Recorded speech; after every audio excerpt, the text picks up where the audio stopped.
Doot doot.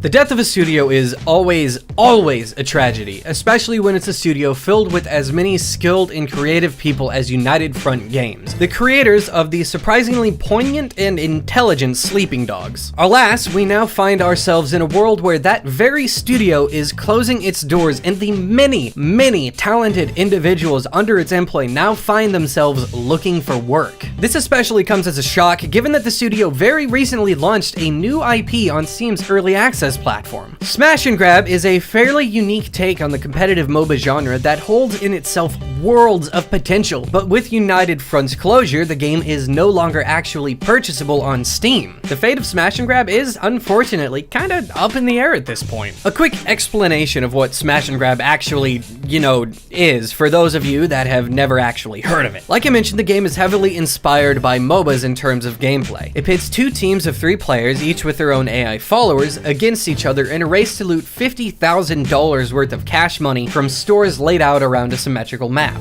Each of the playable characters engages in either light melee, heavy melee, or ranged combat. Every 5 minutes or so, new stores open up with more loot and new upgrades are available on the map. There's an RPG-style perk system that lets you unlock abilities and customize your playstyle per character as you level that character up, and that system extends to your second-in-command AI follower. All these factors combine to make a pretty fluid and customizable experience for each player, and the combat and objectives actually support a fairly teamwork-based type of gameplay. Now that we've got the whole explaining the game bit out of the way, let's actually get to the meat of this thing. I've been sitting here for quite a while trying to think about what I actually want to say about the whole situation, or I guess more specifically about Smash and Grab itself, and it's actually kinda difficult to pick a single facet of the ordeal to delve into. I guess what sticks out most to me is how quick people are to reach out for a refund. It's not surprising, and that's not at all what I'm trying to say. As soon as the word dropped that United Front was closing, and as soon as the game was no longer purchasable on Steam, people started clamoring, reaching for refunds. People who just bought the game and weren't too familiar with it, as well as people with dozens of hours who swore up and down that they were diehard fans. Hell, some people are going so far as to say that the devs were doing this as a scam, simply trying to get money, and claiming that the devs had to know that they were going under well in advance. And that right there, that's a claim that I simply can't let lie. I'm very confident that the development team was in the dark about the company's impending closure. Not even 10 hours before the studio's doors shut was I in conversation with a member of the team through email and actually given some keys for the game to make a review on it. I can't sit here and blame the players and purchasers of Smash and Grab for getting refunds and being a little up in arms or even upset about the situation, and I don't expect anybody to blame them. It's just,